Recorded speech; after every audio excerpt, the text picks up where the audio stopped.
Greetings and salutations. It is I, Professor Macabro, accompanied here, like always, by the ever-lovely Zombie Huesitos, and we are here to regale you with part 2 of our epic DVD update haul video. Yes, indeed. Like I mentioned in the previous video, finally got together with that friend that sells DVDs as his side hustle, and got all of that stuff and put it together with the rest of the DVDs that I was stacking up for just this occasion, and well, here we are. So let's get started. Remember seeing this one that one time, and I thought it was pretty good. It's about this virus that makes people go blind, and everyone's losing their shit because they can't see it, they can't do jack shit. And Julianne Moore wants to get into the quarantine area because her husband or her boyfriend or fiance, I forget what it was, is there, and she's the only one that can see, and everyone's like, oh, how can we trust this crazy lady that says that she can see? It's in the land of the blind, the chick with the 2 eyes is queen, and that's what this movie is about. It's called Blindness. Very appropriate title, wouldn't you say? But yes, it's about this thing where everyone goes blind, and Julianne Moore is trying to find her hubby or boyfriend or fiance, I forget what it was. I only saw this movie the one time, and I thought it was pretty good. But finally found a DVD copy of it, so I can rewatch it again.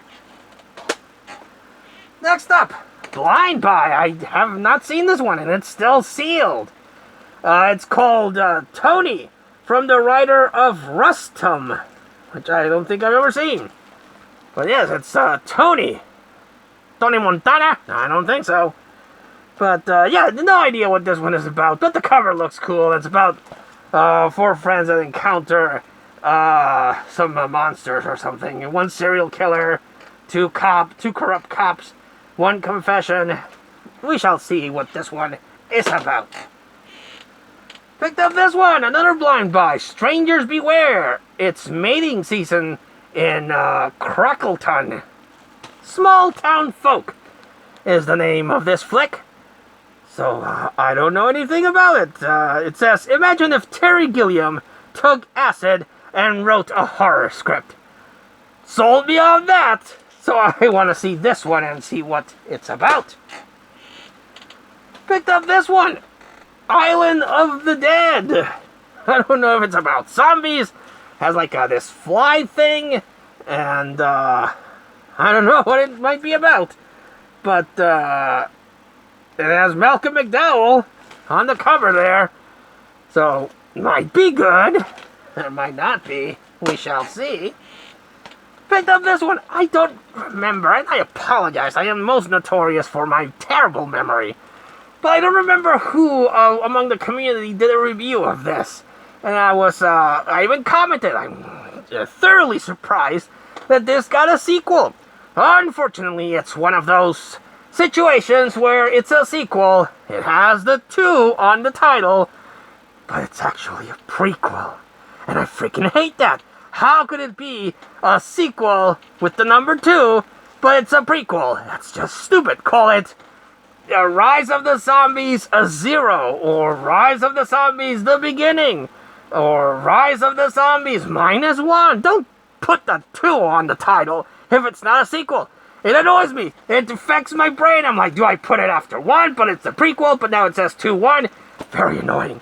So I apologize to the person in the community that talked about this one, and I'm forgetting at the top of my head who it was, and that did the review, but it's R.I.P.D. 2, Rise of the Damned.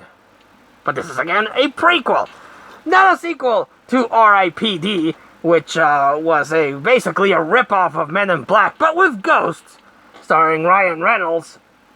This is a prequel that focuses on the mentor of Ryan Reynolds and how his story came about. But again, it has the 2. So annoying. But looking forward to seeing that one, because again, genuinely surprised that it got a sequel.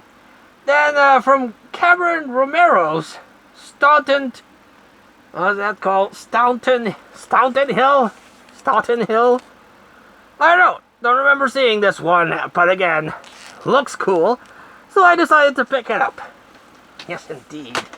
And you might question yourself, Professor Macabro. Why, oh why, do you buy so many blind buys of movies that might turn up shit? Might turn up just hot garbage, and you wasted your precious money on it. Well, Professor Macabro is an adventurous kind of person. He likes discovering these obscure movies that maybe a few people know about or no one knows about. And I might see it and I was like, well, that was a thorough waste of time, hot garbage. But at least I experience it, and it allows me to mention it to other people. Hey, have you ever seen that movie? And they're like, what the hell are you talking about, man? And then they research it, and then they watch it, and they might like it, or they might hate it. It's very, very interesting. I like experiencing horror movies, and going into them blind. That's why I give these movies a chance.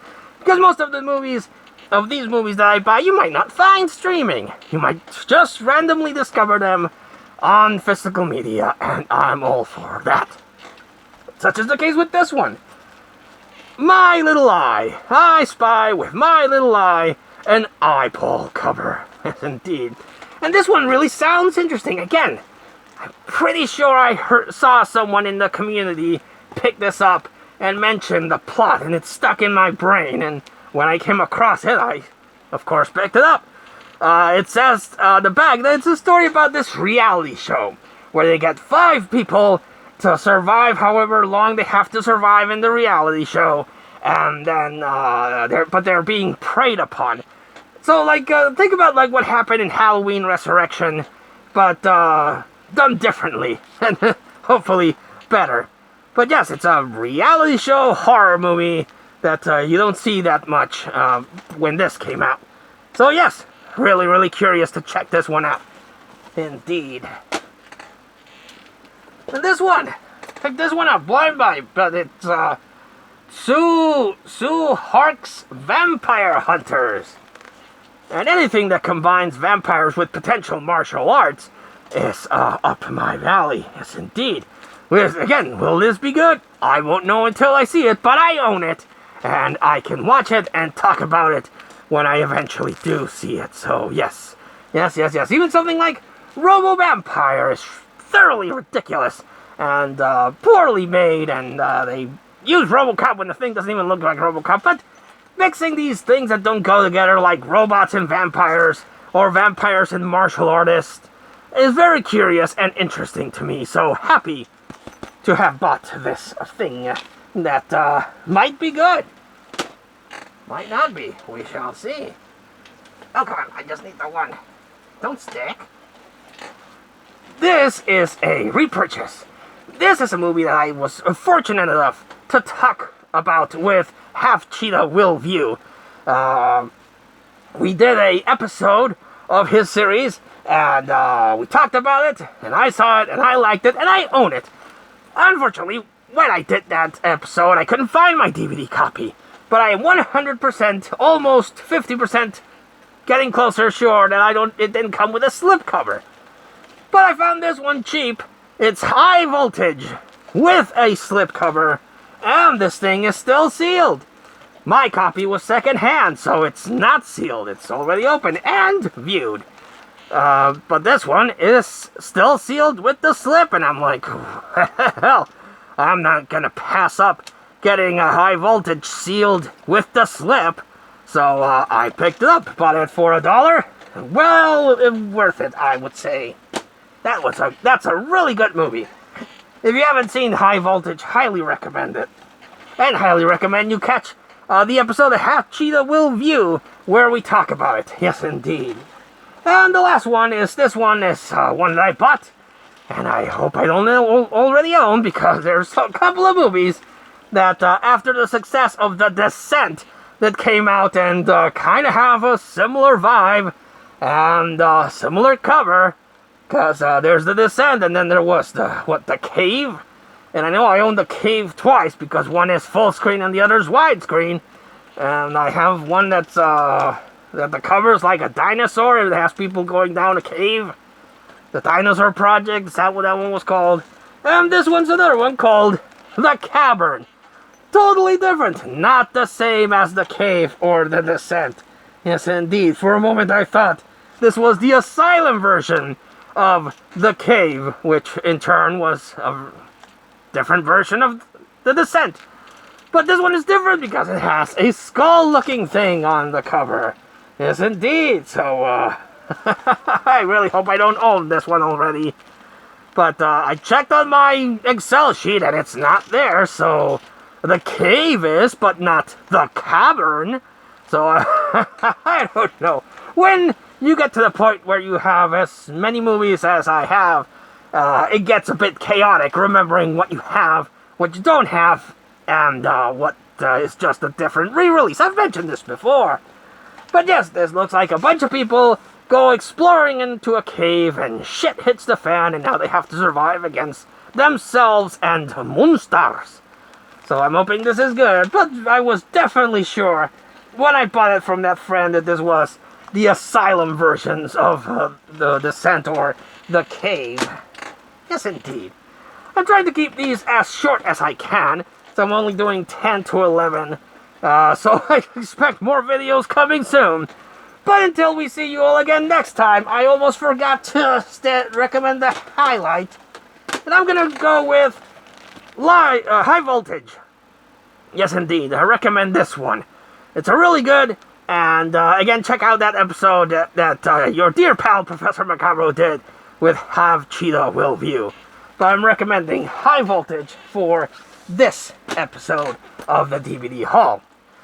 Now, until we see you all again next time, this has been Professor Macabro, that is Zombie Huesitos, and we wish you all, like always, a good evening.